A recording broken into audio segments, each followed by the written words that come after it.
வணக்கம் மக்களே, வாங்க நம்ம தில் கிச்சனுக்கு போகலாம்.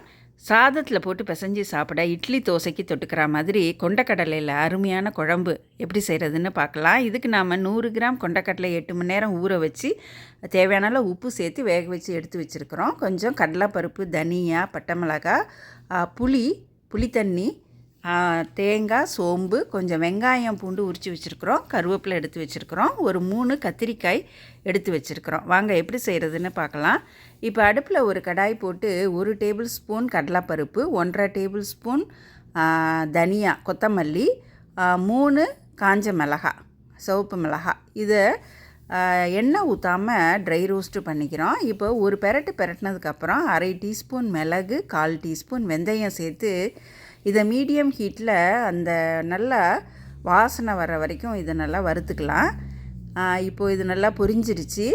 இப்போ இதை எடுத்து நாம் ஒரு தட்டில் கொட்டிக்கலாம். இப்போ அதே கடாயில் 2 டேபிள் ஸ்பூன் நல்லெண்ணெய் சேர்த்துக்கலாம். நல்லெண்ணெய் இல்லைன்னா எனி குக்கிங் ஆயில் சேர்த்துக்கலாம். இப்போ இந்த எண்ணெய் நல்லா காஞ்சிருச்சு. 1 டீஸ்பூன் கடுகு சேர்த்து இது நல்லா பொரியட்டும். இந்த கடுகு நல்லா பொரிஞ்சதுக்கப்புறம் இதோட 1/2 டீஸ்பூன் வெந்தயம் சேர்த்துக்கலாம். வெந்தயம் செவந்த உடனே உரித்து வச்சுருக்கிற சின்ன வெங்காயம் ஒரு 15லேருந்து 20 உரித்து வச்சுருக்குறோம். அந்த சின்ன வெங்காயத்தை சேர்த்துக்கலாம். சின்ன வெங்காயம் நிறைய சேர்க்கும்போது வாசனையாக இருக்கும். இதை ஒரு பெரட்டிட்டு ஒரு 10 பல்லு பூண்டு உரித்து வச்சுருக்குறோம், அதையும் இதோட சேர்த்துக்கலாம். இந்த வெங்காயமும் பூண்டும் கொஞ்சம் வேகிற அளவுக்கு நாம் இதை வதக்கிக்கலாம். இப்போ லேசாக அந்த சின்ன வெங்காயம், அந்த பூண்டு நல்லா வதங்கி லேசாக கலர் மாற ஆரம்பிக்குது. இப்போ நாம் அந்த கருவேப்பிலையை சேர்த்துக்கலாம். இதை கொஞ்சம் 1 நிமிஷம் வதக்கிக்கலாம். இப்போ நல்லா வதங்கிடுச்சு. அந்த வெங்காயம், பூண்டு எல்லாமே நல்லா வதங்கிடுச்சு. இப்போது இந்த சின்ன சைஸாக 3 கத்திரிக்காயை இந்த மாதிரி சின்ன சின்ன பீசஸாக கட் பண்ணி தண்ணியில் போட்டு வச்சுருக்குறோம். அதை தண்ணி வடிகட்டிட்டு இந்த கத்திரிக்காய் பீசஸை இதோட சேர்த்துக்கலாம். இப்போது இந்த வெங்காயம், பூண்டு நல்லா வதங்கிடுச்சு. இந்த கத்திரிக்காயையும் அதோடு சேர்த்து ஒரு பெரட்டிக்கலாம். நம்ம எலுமிச்சம்பழ அளவு சைஸு புளி எடுத்து 1/2 லிட்டர் தண்ணியில் கரைச்சி வச்சுருக்குறோம். இப்போது இந்த கத்திரிக்காயை ஒரு வதக்கினோடனே நாம் அந்த புளி தண்ணியை இதோட சேர்த்துக்கலாம். வடிகட்டிட்டு சேர்த்துக்குவோம். இப்போ இந்த புளி தண்ணியை இதோட சேர்த்தாச்சு. இப்போ இந்த குழம்புக்கு தேவையான உப்பு சேர்த்துக்கலாம். நாம் கொண்டக்கடலை வேக வைக்கும்போது 1/2 டீஸ்பூன் உப்பு சேர்த்து வேக வச்சுக்கணும். இப்போது 1½ டீஸ்பூன் உப்பு சேர்த்துட்டு 2 டீஸ்பூன் குழம்பு மிளகாத்தூள் சேர்த்துக்கலாம், அல்லது சாம்பார் பொடியும் சேர்த்துக்கலாம். 1/4 டீஸ்பூன் பெருங்காயத்தூள் சேர்த்துட்டு இதை நல்லா கலந்து விட்டுடலாம். இது ஒரு 8 நிமிஷம் கொதிக்கட்டும். இந்த புளித்தண்ணியோட பச்சை வாசனை போகிற அளவுக்கு அது கொதிக்கட்டும். அதுக்குள்ளே நாம் இந்த வறுத்து வச்சுருக்கிற அந்த தனியா, கடலைப்பருப்பு, மிளகாயை ஒரு மிக்ஸி ஜாரில் சேர்த்து இதை நல்லா பொடி பண்ணிக்கலாம். நைஸாக பொடி பண்ணிட்டு வந்துடலாம். இப்போ இது நல்லா நைஸாக பொடி பண்ணியாச்சு. இதை ஒரு பிளேட்டுக்கு மாற்றிடலாம்.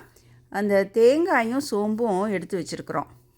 3 டேபிள் ஸ்பூன் தேங்காய், 1 டேபிள் ஸ்பூன் சோம்பு எடுத்து வச்சுருக்குறோம்.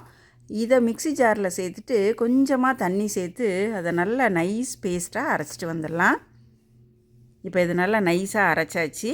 இந்த குழம்பு இப்போ ஒரு 8லேருந்து 10 நிமிஷம் நல்லா கொதிச்சிருச்சு. இதை ஒரு கலந்து விட்டுட்டு கத்திரிக்காய், வெங்காயம், பூண்டு 3ம் வெந்துருச்சான்னு செக் பண்ணிக்கலாம். இந்த பூண்டு வெந்துருச்சு, கத்திரிக்காயும் நல்லா வெந்துருச்சு, இப்போ வெங்காயமும் வெந்துருச்சுங்க, நல்லா வெந்துருச்சு. இப்போ நாம் அந்த கொண்டக்கடலையை இதோட சேர்த்துடலாம். இப்போ நாம் வேக வச்சுருக்கிற கொண்டக்கடலையை இதில் சேர்த்துருவோம். ஒரு கிளறி விட்டுட்டு இந்த தேங்காயும் சோம்பும் நாம் அரைச்சி வச்சுருக்கிறோம்ல, அதை இதோட சேர்த்துடலாம்.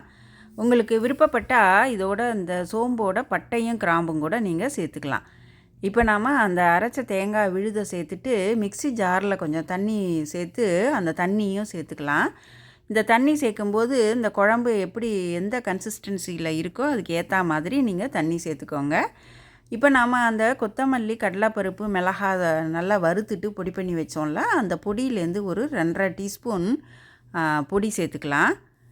சேர்த்துட்டு இதை நல்லா கலந்து விட்டுட்டு இதை ஒரு மீடியம் ஹீட்டில் வச்சு நாம் ஒரு 5 நிமிஷத்துக்கு இதை கொதிக்க விட்டுடலாம். நாம் அந்த பொடி தேங்காய் எல்லாம் சேர்த்துருக்கிறதுனால அந்த ஒரு கொதிக்கும்போது அது கொஞ்சம் திக்னஸ் கொடுக்கும். இதை மீடியம் ஹீட்டில் வச்சு நாம் ஒரு 5 நிமிஷம் கொதிக்க விட்டுருவோம். ஒரு சின்ன வெள்ளைக்கட்டி சேர்த்துக்கலாம். இந்த வெள்ளைக்கட்டி சேர்க்கும்போது இந்த உப்பு, புளிப்பு, காரம் இது எல்லாத்தையும் அது பேலன்ஸ் பண்ணி கொடுக்கும். அதனால் ஒரு சின்ன வெள்ளைக்கட்டி சேர்க்குறது அந்த சுவை கூடுதலாக இருக்கும். இது ஒரு 5 நிமிஷத்துக்கு கொதிக்கட்டும். மீடியம் ஹீட்டில் வச்சுக்கலாம். இப்போ 4 கருவேப்பிலை இதோட சேர்த்து அதையும் சேர்த்து கொதிக்க விடலாம். ஒரு 5 நிமிஷம் கொதிக்கட்டும். இந்த குழம்பு நமக்கு சாதத்தில் சூடாக போட்டு பிசைஞ்சு சாப்பிட்றதுக்கு, லஞ்ச் பாக்ஸில் நம்ம கிளறி எடுத்துகிட்டு போகிறதுக்கு, இட்லி தோசைக்கு தொட்டுக்கிறதுக்கு எல்லாத்துக்குமே நல்லாயிருக்கும். அதனால் இது மார்னிங் டிஃபன், மதியம் சாப்பாடு அப்படின்னு எல்லாத்துக்கும் சேர்த்து நாம் ஒரே குழம்பாக வச்சிடலாம். இது அடுத்த நாள் வச்சு சாப்பிட்றதுக்கும் நல்லா அருமையாக இருக்கும். இப்போ நல்லா ஒரு 5 நிமிஷம் கொதிச்சிருச்சு. அவ்வளோதான், நாம் ஸ்டவ்வை ஆஃப் பண்ணிவிட்டு இதை ஒரு சர்விங் பவுலுக்கு மாற்றிடுவோங்க. சூப்பராக கொண்டக்கடலை குழம்பு நமக்கு ரெடி ஆகிடுச்சுங்க. நீங்கள் அவசியம் இந்த ரெசிபி செஞ்சு பாருங்கள். செஞ்சு பார்த்துட்டு உங்கள் கமெண்ட்ஸை கீழே கமெண்ட் செக்ஷனில் கொடுங்க. நீங்கள் இது வரைக்கும் சப்ஸ்கிரைப் பண்ணலைன்னா சப்ஸ்கிரைப் பண்ணிவிட்டு அந்த பெல் பட்டனையும் ப்ரெஸ் பண்ணிடுங்க. நன்றி, வணக்கம்.